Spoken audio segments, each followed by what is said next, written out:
What up? All my scientists, my artists, my philosophers, my geneticists, my roboticists, my biologists, my archaeologists, my astronomers. Let's get busy. This has been Busy from the Burbs. Chip. Good morning, good afternoon, and good evening, ladies and gentlemen. This is Ben Busy broadcasting to you from Osaka, Japan. I'm joined by a very good friend of mine, a special guest today, Louis Arana, Chief Technologist at Robots Without Borders, prominent AI researcher, and just generally all-around good guy and transhumanist. Louis, how are you today? Good. Thanks for having me back. Hey, we love to have you on every time. It's edifying. It's an enjoyable experience. So what's going on in the world today insofar as transhumanism is concerned? Any topics that are piquing your interests? If you know, our organization here, Robots Without Borders, has opened a small but beachhead in Brooklyn for transhumanism. We consider ourselves a center for local transhumanists to get together, and that's been working for the most part. Mm-hmm. What worries me in the news in general is that on the one hand, we have the really good news of sort of transhumanist ideas going mainstream. I saw an article on CNN like day before yesterday that was, it really will be possible to live forever in the near future. And, Right. that was kind of unheard of even just a few years ago, where it was considered like science fiction or for uber nerdy scientist types to ponder those kind of questions. Right. So on the one hand, it's really good that we have all this exposure, but as any nation, new group comes into, the mainstream consciousness, I think is now it's time to define ourselves. Mm-hmm. And we're seeing some stress in the transhumanist community, like, how does the political process work? There's been a lot of infighting. If you're on the science boards, a lot of flame wars, Mm-hmm. and yeah, and it just seems to have carried all the way to the top now, as you were telling me earlier with Nicola and Singularity University, and him kind of calling them to task for not living up to their charter of helping, a billion or more people. It seems Um, like, yeah, there's a lot of push-pull within the community right now.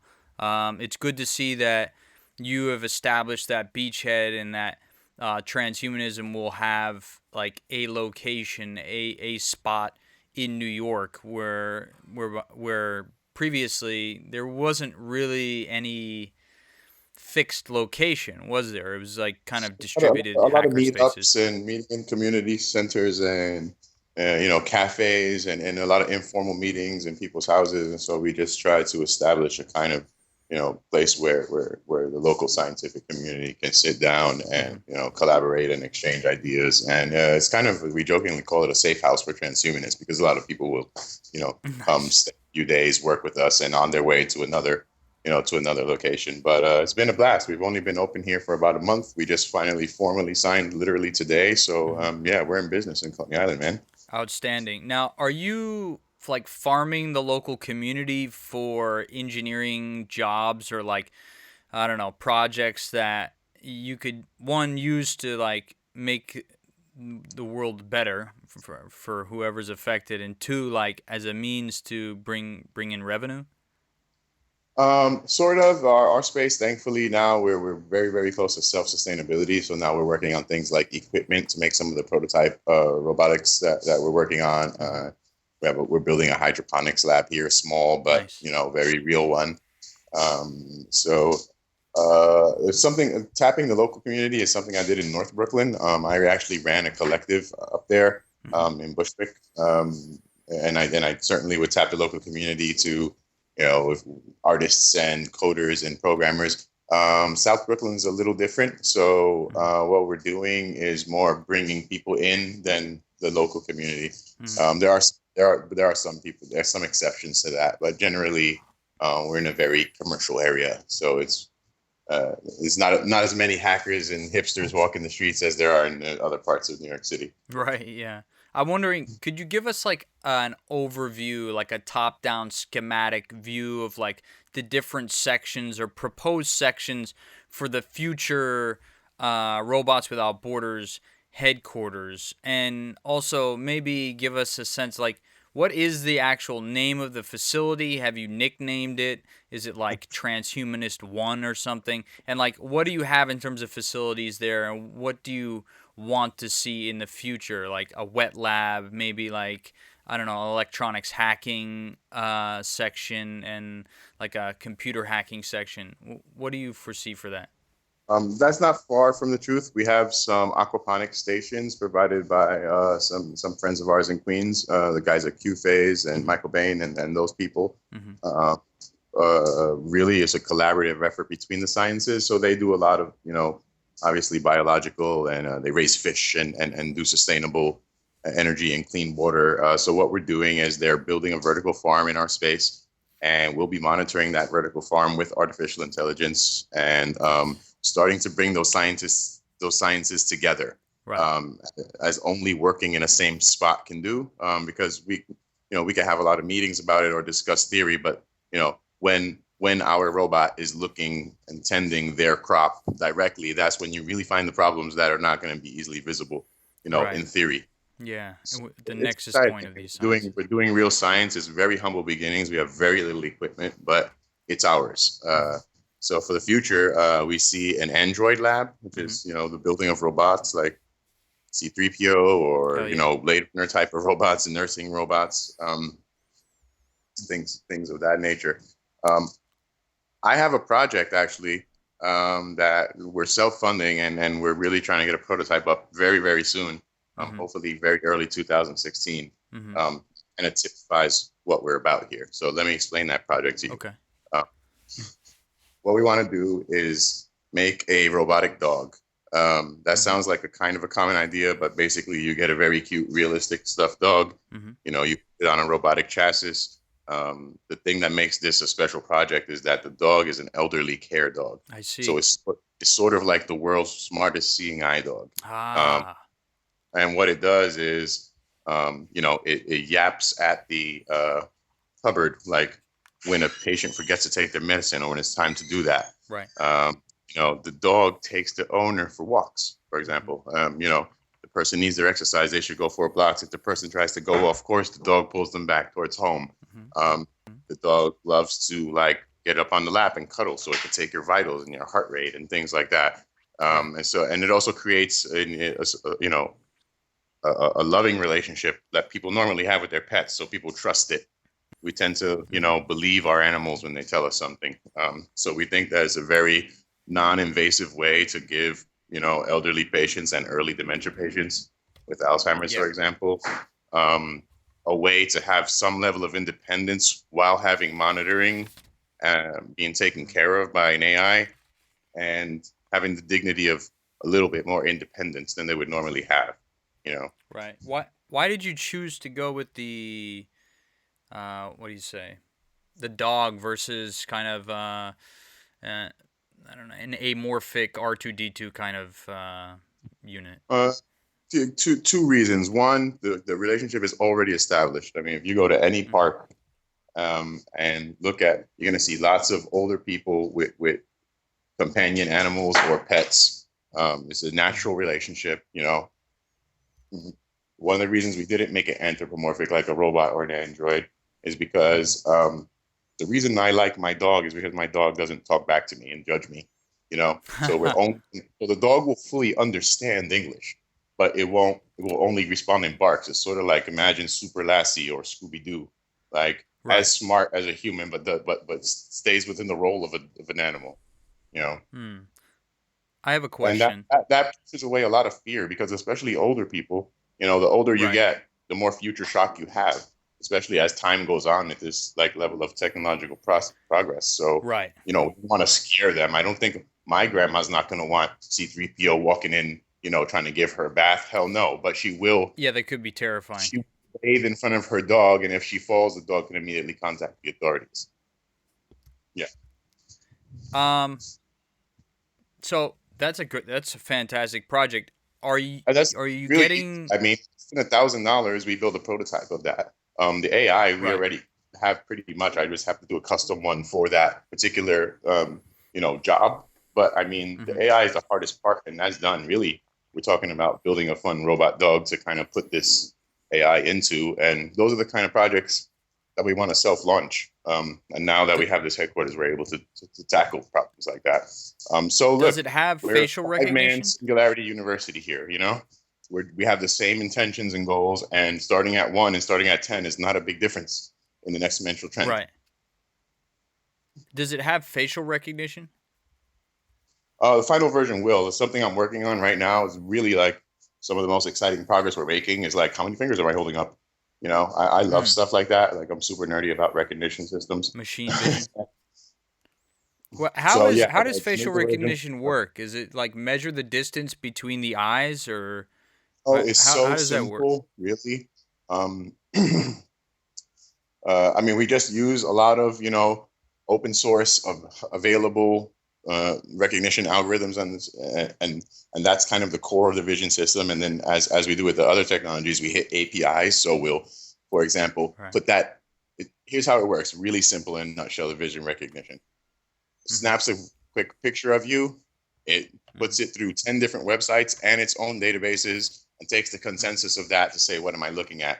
One of the easy ways to do that is upload that image to Google Images and see what Google says similar images are. Oh, they're all dogs. This must be dog.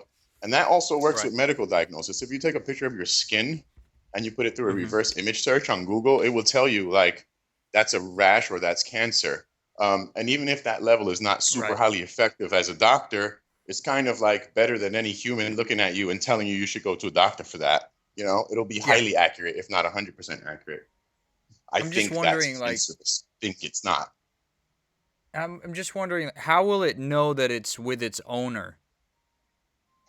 Uh, you know, all of these things are kind of programmed in. So I mean, I would have to kind of get into the code, the detail, but basically what we use is a semantic hierarchy. At all times, it's asking itself, "Who am I? Who am I with?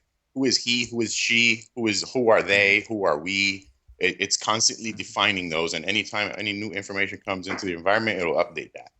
Say, It'll "Oh, integrate that who's information. sitting behind you? I don't recognize that person. Someone else just walked into the room," and then it'll update its session for what's on its current mind, and it'll recognize the person in the room. Can I It'll know. ask you about Can I ask you about the space itself again? What is the formal name of your headquarters? I mean, the formal name of everything right now are all kind of operating under Robots Without Borders. Um, Ruh.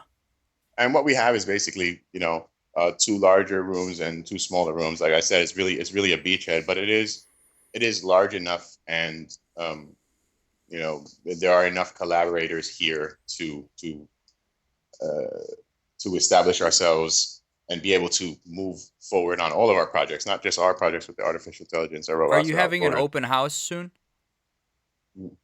So think of it as a Robots Without Borders headquarters with an open door to the whole transhumanist community, basically. And we collaborate with a lot of people in and out, and it's just another safe space to go and like create. Are you having an open house soon? Oh, it's kind of always an open house. So yeah, Okay. we haven't thrown any official party or anything. Like I said, Yeah, that's what I'm today saying. Like, is the first official day of our lease, even though we've had to occupy the space for a month. So really, really, like as usual, I tell you everything before it comes out. But like, yeah, we're planning on making a big announcement towards the end of the year, like January 1st. What about And if someone um, wants to become a member? Is there open membership? What are the membership dues like? Because typically with we're hacker such a spaces, loose organization. The membership dues are, paid in love and cookies and respect, and we do give each other work and collaborate on projects when our disciplines align. But really, it's just a group of people with the same interests who believe in the same future and want to try to help humanity. And so, humanitarian entrepreneurial scientists just working together to do more than we could alone. It's no real right? uh, I mean, we're under the umbrella of the transhumanist movement, and certainly we look up to and respect and communicate with a lot of the leaders of that movement. But we're very much a kind of independent group of free thinkers. So yeah, there's no orders coming from the top. It's more suggestions, you What? know. Right. What about like keeping the lights on though? You have bills to pay. Yeah, Obviously, you need some revenue stream. Yeah, we have a sustainable space now. I mean, we're still a little bit in debt, but I think financially, like the organization is in good shape now. Mm-hmm. We've had help from the transhumanist community literally in the last 48 hours to help us get over that final line. And Right. yeah, sky's the limit as far as this paying the rent and the lights here. Um, we rent out one of the separate adjacent offices commercially and to people who want to stay in New York City, and we're close to the ocean and we're in Brooklyn, and that pays the rent. We break even with that, and that means that much of my personal time as an engineer and a lot of the other people here we can do nonprofit work. So, you know, I'm a full-time AI engineer now, and that's great. Mm-hmm. Starting today, December 1st. Yeah. There was an organization that I want to put you into contact with offline that might be able to help you as the projects go forward and they get more sophisticated and get closer to being, released. If you're looking for like, you know, an espresso shot to really, I Yeah, don't know, yeah. What we could kick really it to a use higher first and level. foremost here is equipment. Okay. That's what we're really lacking here. Like a 3D printer, good workstations. Mm-hmm. Like everything we have here, we built from scratch because we had nothing. We just every Right. all of my effort and personal income went into creating the space. So it's still Mm-hmm. kind of an empty space in a lot of ways. But that's changing rapidly. Every weekend, basically, local transhumanist community comes over and we do things. So yeah, Right. we are strapped, but we're not as strapped as we were. This was, if you would have told me 3 months ago, you guys will have a headquarters in Brooklyn, and you'll be able to break even on the rent after the first couple of months, I would have not been so stressed out. you know. So instead of like fundraiser, maybe you could do like an equipment raiser, you know, get a keg, bring a bunch of people through, and like the fee to get in, it Yeah, would be everybody bring like, a like a science, motherboard or a 3D printer or something like that. Some kind of component. scientific apparatus party, and we'll all wear lab coats. Yeah, exactly. Bring your microscopes and your telescopes. That Beakers, would be awesome. Yeah, your beakers. serve I the brought cocktails in beakers. beakers. You should serve the beer in the beakers, yeah. Um, so equipment donation, if people want to get involved, where do they go? If they're in Brooklyn or if they're in New York, where do they go? Like how do they get involved? What are the hours of operation? Who do they contact? Hours of operation are basically 24/7, depending on what we're working on. The easiest way to contact me Nice. is either Google me, Louis Arana, or Facebook, LinkedIn. I'm a little Facebook famous, and that's a Yep. double-edged sword. But I tolerate it so that I can meet really good people who are passionate about these kind of technologies and work with them. So yeah, Right. my Facebook is open, uh, and I'm kind of an out there person.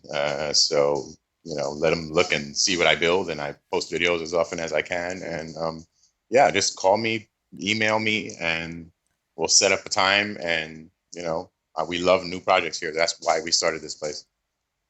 Describe the describe the transhumanist community in New York, particularly Brooklyn. Certainly there must have been a hacker collective or some kind of hacker space. There must be multiple in New York.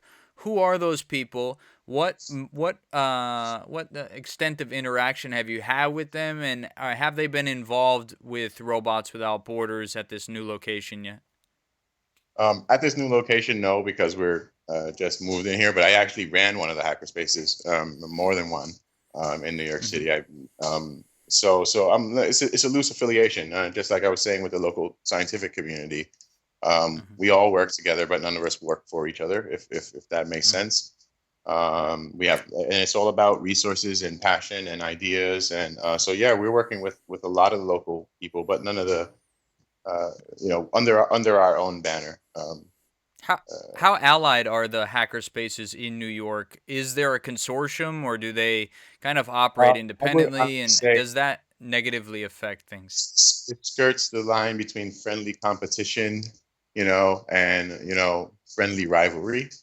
Um, But it's friendly. but for the most There part, aren't we're all hacker nerds. space We all get wars. along. Nobody's there to like beat each other up, and like kind of the you know the the stereotypical thing what that people think of when they hear a hacker is not like a single mom or a 40-year-old man like me or you know um, so it's a friendly community like any other community, and I like to be around smart people. I like to be around creative people. So Mhm. why not open a hackerspace of our own specifically dedicated towards singularity technologies? That was the idea. Right. And this dog and the projects like it are therapy bots and nurse bots and those kind of things, the specialized AI, practical Mm. humanitarian stuff. Like no one else seems Mhm. to be doing that. So it's just great. It's a dream come true to be, helping people and helping the world and doing our part while, making robots for a living, however humble the income is, Mhm. and what we love at the end of the day. What about drones? Do you have any drone projects in the future slated? I know that drones, as we go into the next decade, are gonna just explode in terms of the number of them that are operating with Amazon Prime now up, and then you have like Google's what is it, Project Loon? Those balloons will be flying all over the place. Like the air is gonna be different. Um, Yeah, any certainly the projects? whole the Any whole drone projects? biosphere I think will be different. Um, you Yeah. know, um, I personally I've worked on plenty of drone projects, a lot in the application of camera technology for filming in films and things like that. Hmm. A bit on the robotics end. I love the little helicopters and things. I don't really focus on drones technology as you are defining it as by the air. Mm. I really like drones on the ground. I think Hmm. they're more interesting. Hmm. So yeah, it's definitely. I mean, I love them, but I don't focus a lot on like I don't own a drone right now because I'd rather have a spider bot that I could teach to farm. You know what I mean? Or like Right. obstacle. That those are. I just personally, I'm more of a ground combat guy, I guess. Like I, I Yeah. like I like my bots to go into the rubble of earthquakes and look for people and things like that more than like high level reconnaissance. I like them to be like engaged. There's much more data and much more sensation when you're directly engaged, and there's a lot more Yeah. it's a lot trickier programming, so it challenges me more. You know, Mm. The terrain's a lot yeah, boy, more it's different. difficult. I mean, flight control Just to units. make a robot that can go out, and leave a building without a map is like really really difficult. Right. Are you familiar with the work of Jamie Mansell? I He's know I the am. giant robot guy from YouTube. Oh, the guy who challenged Japan, those guys, the robot war guys. No, this was a guy. He lived in the woods of Vermont, somewhere in South Royal, Vermont, middle of nowhere, and he literally like built his own tech tree to build this giant robot, which was a hexapod, a giant spider like robot. He built a small prototype that he was able to sell to a manufacturer, a toy manufacturer, and they produced a series of small toys that kids could play with, and they could have like battles. There were like weapon modules that you could install on them and so on. But anyway, he's I since heard bought about an the guy. That island. was great. Yeah, but I didn't hear about them making toys about it. Yeah, I'd love to introduce you to this guy. I think he would definitely be surfing the same wave in terms of like helping humanity using technology that you are. Um, That's I'll what put you we're in all about. contact with him after the show. Yeah, I just can't wait to Uh, get back on prototypes. And for months, I've kind of AI had taken a back seat to establishing ourselves a base of operations, and so I'm super excited to get back into AI. I'm like looking so forward to 2016 and writing a lot of hell yeah. algorithms and getting ready.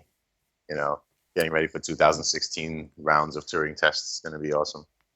Yes. And I want to talk about some obstacles that are not facing robots without borders, but maybe transhumanism as a whole. Like we said at the top of the show, there's some turbulence both within the transhumanist party with people within transhumanism kind of taking umbrage with Zoltan Istvan's his angle of approach, and there also just recently, like we talked about, Nikola Danielov delivered this.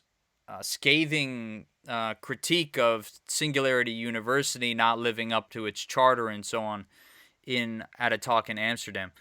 What what can we do to get past these? Because these are unfortunate kind of bumps in the road. Inevitably, we will get past them anyway. But how do you apprehend this? And do you just see it as like kind of growing pains, or how do you characterize it? That's exactly how I see it, as growing pains. As unfortunate as it is to see a little bit of turmoil, throughout the scientific community, sometimes shakeup is exactly what a movement needs to define itself. And it's Mm-hmm. very important as we move forward.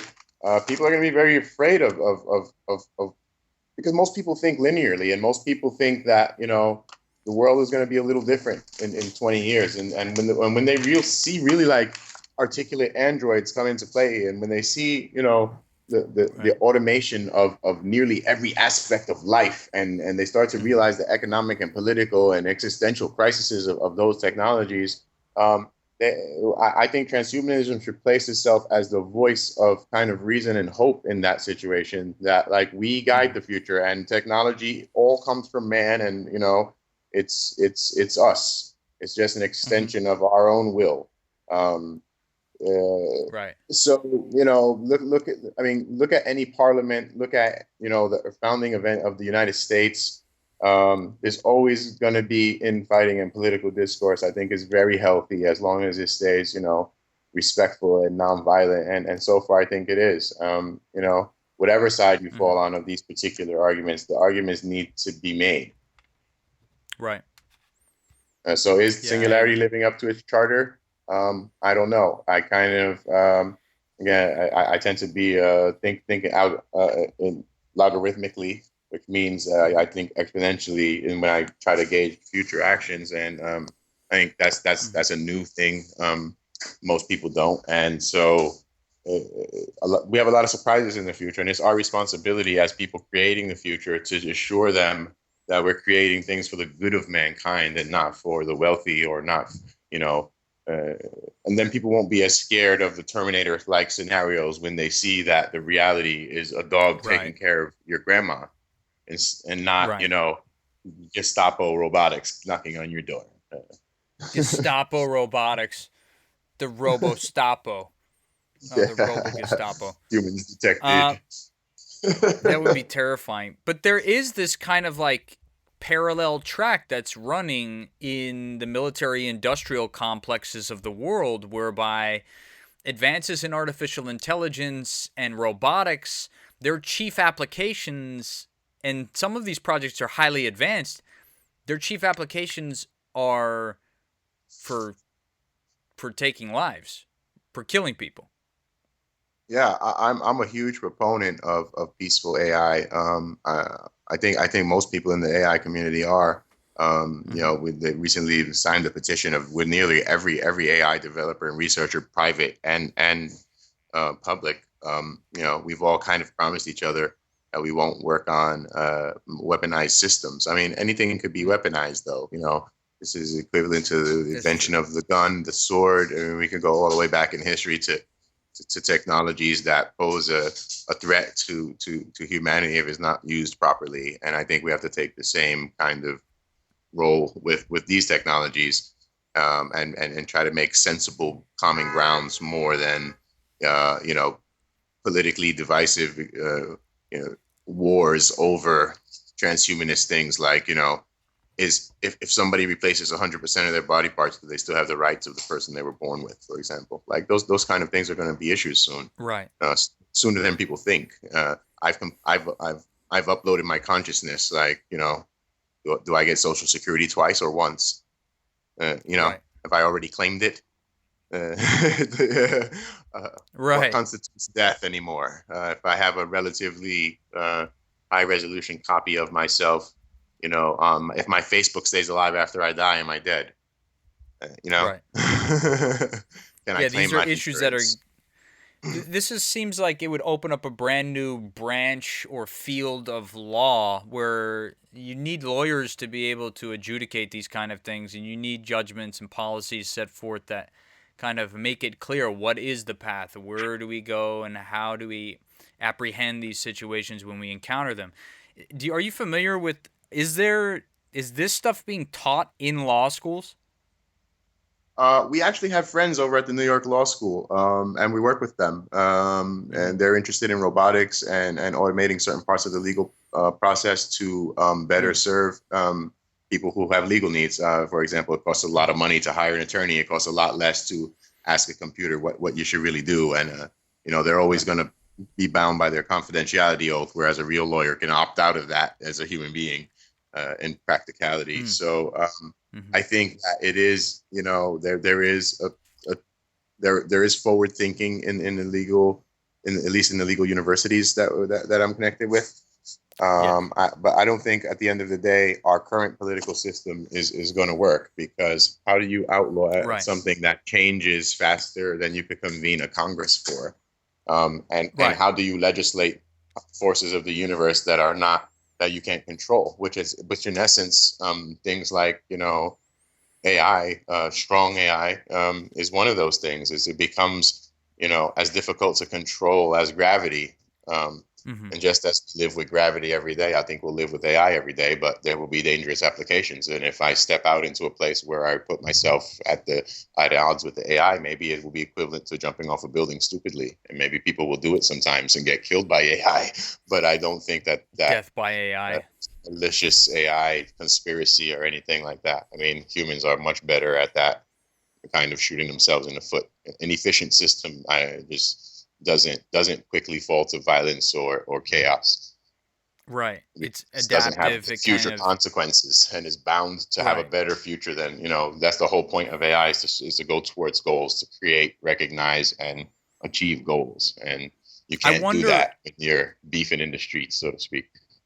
Right, exactly. Well, who does it serve? I'm trying to understand, like, the people that kind of raise the specter of a malicious Terminator, Skynet, AI, Daleks, like coming down to murder everyone. Like, whose camp does this serve? Does this rhetoric serve? Is it legitimate, precautionary, principle based? It's that these things were science fiction before, the very recent, present time. And so they were treated as fiction, and in every good science fiction movie, in any good fiction period, you need a protagonist. And who wants to see a movie about like a utopian world where AI helps people live better lives and, people don't die and everyone's happy? Like, that doesn't make a thrilling movie as much as the Terminator coming back in time to kill your grandma does, Right. The drama. But you see more and more of it now in the popular culture. You see movies like Big Hero 6, which, I mean, I can't even describe like how parallel that particular model of robot is. And, you see AIs like in Interstellar. You see AIs as the hero, as in Steven Spielberg's AI, where the humans were the villains and the AI was the innocent, reasonable, questioning mind, gentle one, and I think, in my personal vision, I think it'll be more like that. But time will tell. It's not something that we could stop anyway. If you could go back in time and stop the invention of like nuclear technology, would you do it? Like, somebody's gonna figure it out. If you kill Einstein and then you killed, Heisenberg, all you can do is delay the inevitable. And I don't think this is something that we want to delay, because we're dying without this technology. Less of us will die with this technology. When you have a V.S. doctor Ramachandran, V.S. Ramachandran is, you have drivers that never kill other drivers. That's amazing. That's thousands of lives. Yeah, how can you argue against that? Well, some people are. That's the thing. That's my point. Is like, how do you apprehend or do you think that it's even realistic?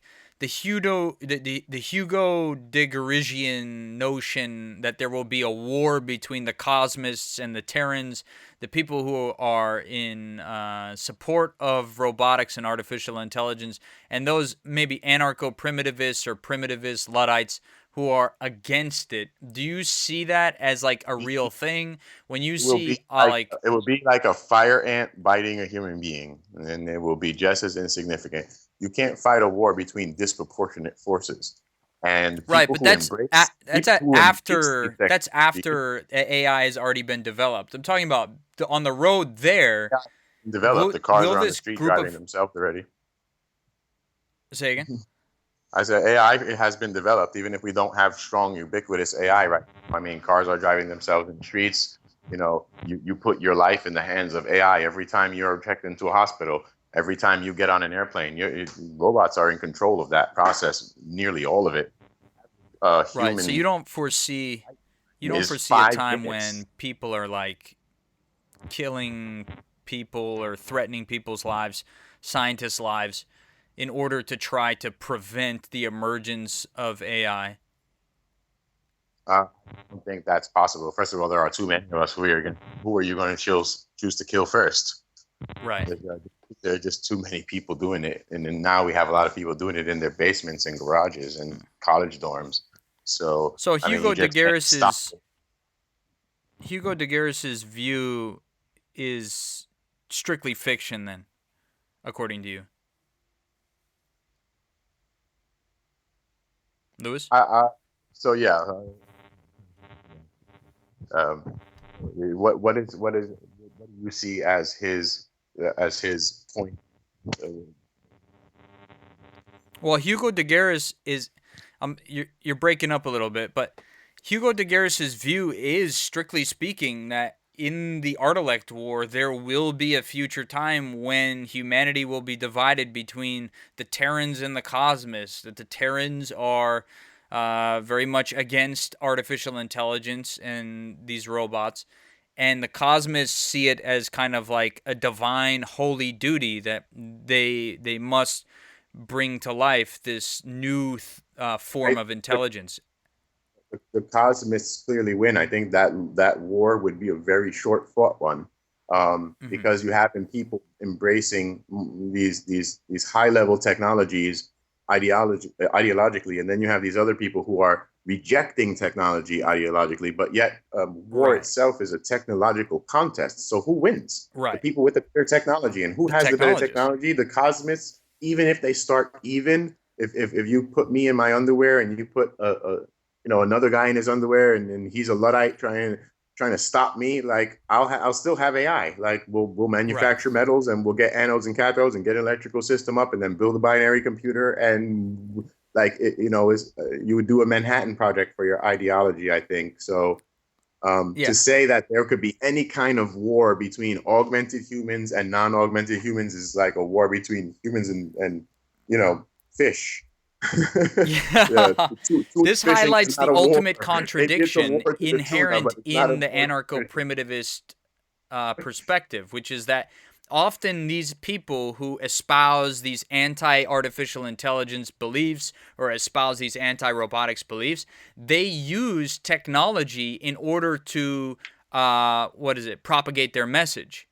They use Right, Twitter, they and use soon they'll be computers. using artificial intelligence to try to stop artificial intelligence. That's what I mean. Is that it's kind of a slippery slope Right. there, and they don't have any weapon to fight a technological war with unless they embrace technology, and therefore they go against their Exactly. ideology. So I don't really see it as any kind of major problem that would be on the scale of a humanity of a worldwide war. I think it would be more of a political discourse, and Yes. transhumanists on a roll in that fourth, fifth, sixth exponential progression that happens, in the 2020s, man, like, Oh, man. you got to understand, when I have, for the price of a laptop today, the power of 6,000 human brains in the late 2020s, like, who could sneak up on you ever? Like, Right. especially a person with no technology, it would be silly. Like, the robot's going to see him buy the Yeah. bus ticket and warn me from 3,000 miles away. The dude's trying to kill you, you know? Exactly. Yeah. What risks are there inherent in a world like this in which maybe all of our transactions are tracked? I mean, we're already there, right? Is there a risk kind of highlighted by people like Edward Snowden that maybe we're impinging on people's civil liberties by tracking everything? Or should we be willing to sacrifice some liberty for the sake of security? Unfortunately, I think any kind of the notion of privacy itself, the notion of a of a piece of information that is disengaged from the rest of the universe that you cannot Hmm. ever access. I mean, I just don't believe in privacy, especially as a longtime computer programmer myself. Like, Hmm. it's all, you can make it harder to get. You can't make it impossible to get the information. And also, Mm. you got to remember. Uh, Lewis is breaking up again. Uh, Um, okay, there you are. You hear me? Okay, so I was saying DARPA invented the internet, and people forget that. The United States government invented the internet as a means to win the Cold Right. War. The idea was that the United States and the Soviet Union would bomb each other into the Stone Age, and the first one that could rebuild their civilization would be able to invade the other and win World War III. And the internet was made so that if even only you and I and another guy survive, we can all communicate and contribute to the war effort peer to peer. That was the idea of the internet. Interesting. I never So heard that. if you think that the United States government invented the Defense Department of the United States invented the internet and has not recorded every single bit of data that has ever been transported over any medium, like of any spectrum, we have Right. that technology. The government's technology is always 10 to 15 years ahead of what is publicly available. Look what we have now. Look what I could do. Look what you could do with Google Maps. I could see a soccer ball from space. What can they do? Right. Yeah. They could. They So have it's like a not to me microscope about in even space. fighting for your rights. Like you have no hope. The it's kind of taking it back from them and making it difficult and asserting your right to not be Mm. invaded because it's a space issue. Really, your data is your personal space, and people invading your Mm. personal data. If somebody reads your email, that's a horrible thing to do to someone. There's a reason for Mm. that, because you're Right. invading that person's personal space. And now, unfortunately, that space is a lot more personal because it's getting more and more inside of ourselves and being able to read people's minds and micro expressions and lie detectors. But it's the Right. same old human problem. I'm wondering, what do we do to protect that? Like, are these protections kind of inherent in the context that they're based in? In other words, the fact that I have facial expressions that denote a certain or betray a certain emotion or thought process, is that inherently kind of the domain of in within the private domain, or like do we need to establish laws like with people who are using Google Glass and so on? They had to like switch off the facial recognition because people felt like their rights were being impinged upon. And I'm wondering, well, isn't that kind of ridiculous? Because I could just take a picture of you. You can't Right. tell me not to take a picture My of you. eyes are now walking recording devices. As crude as the Hmm. analog recording is, like, that's Right, admissible in the court of law. If I tell you what I saw, that's admissible. So why wouldn't right. it be fine? I agree with you, but it's a new technology that people need to get used to. Hmm. And having your picture taken can be very uncomfortable, and True. it's happening everywhere you go. Unfortunately, your Yeah, picture's been taken hundreds of times today. yeah. Hundreds, if not thousands, of times, especially in places like Tokyo and London. I mean, there are more cameras per city block than there are people in some at Yeah. some points Yeah. during the day. That's the way it feels here too in New York City, of course. I mean, Absolutely. uh, private surveillance also. You're kind of never out of a camera because you walk out of one camera into another, and so it's very, if somebody knows how to track that stuff, and those things aren't super secure. Those are not like NSA government programs. That's like Verizon's freaking fiber optic. Like, Right. I think is a really weak security infrastructure, and the internet probably needs to be updated, probably to a quantum peer-to-peer system or something like that. Hmm. Uh, but for now, we Do have you to deal with what we got, and unfortunately, like there's less and less privacy every day. right? Do you Not believe there's not people a lot should we can be do able to about it. opt out? I don't think we could pass laws to stop people from invading our privacy. We can, It's like what V.S. Ramachandran said, which is that if I didn't come up with the phantom limb theory or whatever it was, someone else would have eventually come along and done it. If yeah, it's someone found. didn't, say again. That knowledge and discovery and scientific discovery are things that are already there. So you're Right. absolutely right. Like somebody would have discovered it because it's an actual natural phenomenon. He was just the first. So, and that's why I mean you can't kill an AI researcher because the idea of AI exists and it's possible, and therefore because it's possible, human beings are going to do it. Right, cat's out of the bag. What do you think about obfuscating your, or people that obfuscate themselves visually in order to elude or evade these algorithms and these surveillance in this surveillance society? I think it's an individual's right to express themselves and dress however they want, and if that includes, clothing and devices that obscure photo identification, then I think that at least in the United States of America, as far as I understand the Constitution, um, you're allowed to do that. I'm allowed to wear a Mm-hmm. fake mustache. I don't have to have a reason. If I want to wear a Mm-hmm. dress, I'll wear a dress. And the same way, if I want to wear this particular frequency, blocker, you could do that. And in Mm-hmm. fact, there are products right now on Amazon.com for about $10. You could buy a baseball cap with multi-spectrum LEDs on it. And what that Mm-hmm. does is it blinds infrared camera systems. And now it doesn't damage them, which is what makes it legal. It's a passive thing. But I mean, so the Mm-hmm. precedent is kind of already set. I could buy that hat for $10, and it'll be hard to see me on surveillance cameras that use an infrared spectrum. And the infrared cameras are good for detecting, like, If for you see things at night in example, the the dark and rate of not your knowing a heartbeat. camera's there because it's very dimly lit, those kind of things. When they use the night vision Okay, I cameras, you see. can blind those with LED hats that are widely available. Mm-hmm. When So you blind I think those, it's only fair. Like I said, if there's no privacy, people should have a right to fight for their privacy. And if people can be whatever they want to be. And if somebody wants to change their appearance or somebody wants to, I mean, in my personal view, I don't see anything wrong with that. If somebody wants to make their skin blue, let them make their skin blue. If it happens to obscure a camera, then they don't want their picture taken. What are you going to do about it? Like, it's their I'm right, trying to you know? I'm I'm trying to square the ideology or the philosophy or the idea that we're advancing here, because I'm in total agreement with you, number one, but I want to kind of put this in a box. I know it's maybe impossible, but we Really are technical we are issue. in Yeah, it's we're one of in those favor things of that. privacy. Go ahead.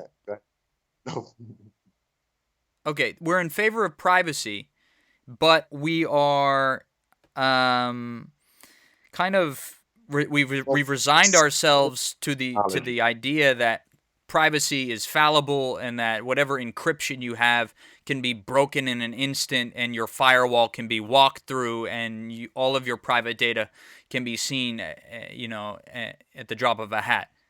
And there's very little you can do to make that less likely, is a fact. I mean, if you're a target of someone, you know, Hmm. if the FBI wants to investigate you, there's nothing you can do. They're within their legal Hmm. right and they're within their technological capability to see everything you do. And that I think the debate that needs to be had is that a good thing, and what checks and balances are there? Do they have to go to a judge first? Because obviously you need some of that. Right. You need that intel really quick when an incident is happening, when there's a terrorist attack. You kind of need to be able to be like, we pinned down the house where these guys came from, check every electronic signal that came out of there. Is kind of a reasonable Right. idea. Hmm. Is the next door neighbor's rights being violated because theirs got, captured as well and listened to? Hmm. Sticky. All these Hmm. issues will have to be worked out. I think and I hope that there'll be a new kind of government in the world, a kind of, you know, post nationalistic democracy, Hmm.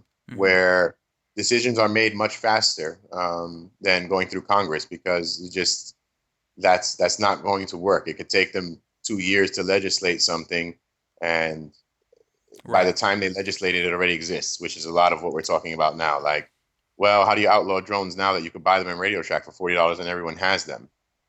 Right. How do you outlaw it? So maybe they're talking about outlawing drones in Congress, but how effective is that really? I see lots of drones almost every day, at least here. I live in a major city with millions of people. There are drones all over the place, private and Yeah. public. The police have drones This and is citizens have drones. And little kids have right. drones. Everybody has drones. Your grandma has a drone. Everybody has a Yeah. drone. This is the problem. In technology, we get disruption, right? Disruption happens on a daily basis. It happens everywhere. Technology is disrupting everything. And yet, the one system that seems to be the most ripe for disruption, namely the government and how policy is written and legislation and so on, that goes undisrupted. Well, that's not necessarily true. We see radical swings on both sides of the political spectrum in the United States. What I mean by that is Trump is more Republican-y than Republicans before him, and Bernie Sanders is more Democratic-y. So there's definitely, I think there's definitely a shift. I mean, we have a black president, and a two-term black president.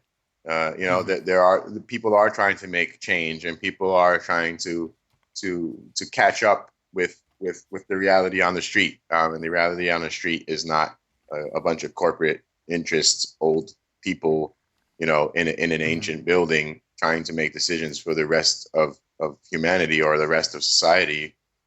It's just an old paradigm. I'm not anti-government, but I think it's time to invent some new structures. Like I said, I'm not an overthrow the government person. I think that, this is the most civilized the world has been since the dawn of humanity. Let's not forget that, as violent and savage as we are. Right. I'm not calling for the heads of every politician, but I do like to see. I would like to see enhanced humans run for Congress. I would like to see, somebody with, a higher than normal capacity for intelligence and economic policy and healthcare policy, because he was born genetically modified to be smarter. I would vote for a person like that if they were trustworthy, and if they had a moral compass that I could believe in. Then I would rather have a person that I know is smart because they have a card, than somebody who's really lying to me. My problem with the process is that it's archaic. It really hasn't changed much for the last 250 years. The legislative process, as you know, is glacial. It doesn't keep pace with technology. These people are not educated. Maybe it has to do, like you say, with the people that are in power. Maybe if we got a bunch of technologists and scientists in power, that the machine might be working a little bit better. That's why I've chosen to be personally involved in the transhumanist movement, both on a local and a national level, even if it's only support and media support, because those ideas are important to get out into the world now before they exist. Right. The world is going to change, and our job is to make sure that it changes in a good way, it changes in a better way towards the future, and that there isn't such a thing as a war, because everyone's educated about what's happening to humanity. Right. And then we're evolving, and we're at the final stages. And I feel like, we're about to be born as a species, and, it's just scary, but it's not as dark as it looks. Everybody is glad that they were born, even though I'm sure every fetus in the womb does not want to be born at that moment. Yeah, I'm in agreement there. I mean, I don't know. There's change that needs to be made. It needs to be made incrementally, I understand, but I think we're at the point where we could take the training wheels off here and let's go, humanity. Let's go. Let's go to Mars. Yeah. Let's go to space. Let's live forever. Let's build the robots. Let's resurrect the dead. Whatever we got to do. Let's do it. Every human being on this planet, every single one of us as an individual, we are all dying right now. We are all dying. Yeah, we need to stop that. Why is there not any Manhattan-level project, no trillion-dollar project for longevity? It's just amazing to me that we would throw our own lives away like that as a species, because we have the power to do it, just more focused on other things. Right. Everybody wants individual, and they don't want to do the collective good. But, if you don't do the collective good, every individual is screwed at the end of the day. Right. I think more and more people are realizing that. I think we were more afraid. I think there was a paper that came out recently that said that the propagation of human beings across the planet Earth had more to do with the fact that we didn't trust each other than it had to do with any environmental impetus or influence or whatever. Yeah, I hate my in-laws so much that I'm going to move to another continent on foot. Oh my God, that's exactly what it is. I mean, I can this see is that true. humans are capable of of very intense emotional responses, and Yes. heartbreak and losses and tragedies will often make a person seek new ground and new roots and a fresh start in life. And humans are just Right. like that, so I'm not surprised. I have wanderlust as an individual. I love to travel, and a lot of people I Hmm. know do. The world is a lot smaller place now, but I feel Yes. like I couldn't spend my entire life in a tiny village in the forest, and I'd be one of those that would have to find out what's out there, and so I could see how Right. humanity would spread. I'm not the only one, even if it's only 1 in 10. Still, The explorers, the discoverers. There is that. people who realize that you're gonna die anyway, you might as well die, broadening your horizons. And then and with that philosophy in mind, they stumble upon the fountain of youth or something. You know what I mean? Like this is Yeah. the spirit of going forward, of going onward, of not quitting, of keeping it moving, of being a discoverer and explorer. We need to restore that in people. It seems like in the 60s with the space race, you had that. You had this spirit of discovery alive in the United States. And then we just got fat and lazy in the 70s and 80s, and I don't know, like what happened? Yeah, NASA I funding kind of fell agree. off. I think that what happened was that people were afraid in those days. There was people blindingly supported the governments in a nuclear arms race because they were Right. terrified of being destroyed. And I, as an older person who like remember the '80s in detail, I remember Yeah. being told how to sit under my desk for for a nuclear attack by the Duck and Russians. cover. And I remember going to detention for asking my teacher if it was so I could kiss my ass goodbye because there was no way that this would save me. That's hilarious. Oh man. But But yeah, like something changed there, right? In the 80s. I guess there was a reason why we developed the nuclear weapons and everything, but I mean, something happened in terms I, of progress. We were more worried about our neighbor blowing us up than we were I interested in discovering the undiscovered. we were also kind of like misled as a nation and especially as explorers, as we were talking about. We were promised robots and flying cars and all those things so long ago, and like movies that came out like Back to the Future. I remember looking at the 2015 scene in the movie theater and thinking that's so Yes. futuristic, and now I'm like, Hell yeah. that's so not futuristic, you know. That doesn't look um, anything like 2015. Yeah, so I think people, because they heard over and over and over again, AI is right on the horizon, personal robots are right on the horizon, flying cars are right on the horizon, giant mechas that fight each other are right on the horizon, and space travel and Mhm. Mars. And, we haven't stepped foot on another celestial body in decades. Nobody Right. expected that. And that's because all the money went to the military industrial complex for a period of time. Right. And now what I see is a lot of young people, and I know I mentor and intern a lot of young people, and Mhm. we have the Ben Franklin class of explorers back.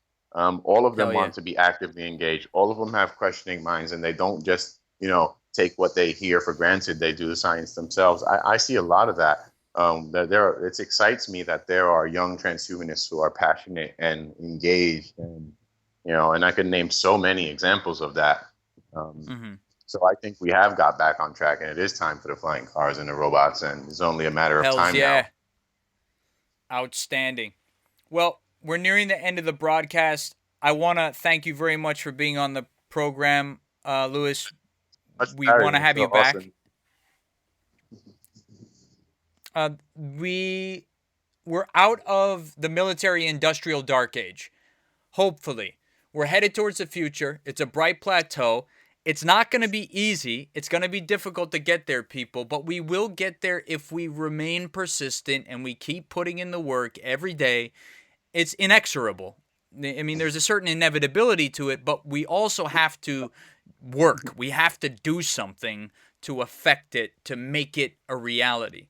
So, people like Lewis, you can look to Lewis for leadership. You can look to people like Nikola Danielov and Zoltan Istvan or Peter Rothman or Ray Kurzweil or whoever it is, Aubrey de Grey, you can look to these people for leadership, and we're all going towards the same ultimate, singularity or what have you. It's just people are I think taking that different paths to get there. definition of transhumanism is people from all walks of life and all multidisciplinary sciences kind of building a better future together. And sometimes we have different ideas, and we're going to, there's going to be a certain amount of tension, but that needs to be had. The conversation is being had, and that Yes. bringing us back to the first part of the show. That's what excites me about the current environment is that I'm reading articles on CNN and on major news and Washington Post that have transhumanist Mm-hmm. headlines, and that's exciting as a person who's worked so hard to help that movement. Outstanding. I want to thank you again. Thank you very much, Louis Arana. Please, if you're looking to donate to Robots Without Borders, please go to robotswithoutborders.org and donate to the PayPal. They would Hey, listen, you appreciate know what all I your really support. need? Any of your friends out there in the podcast world, somebody bring me a robot, just a body, and I will animate it. A sex doll, a C-3PO, a life-size R2-D2. Like, give me something to animate, and I will bring it to life, and we'll share it. How about that? Bring him a robot body. Bring him one now. Bring Thank one you to very me much, now. Louis. Together we will rule the galaxy. Thanks, brother. All right, I'll see you later.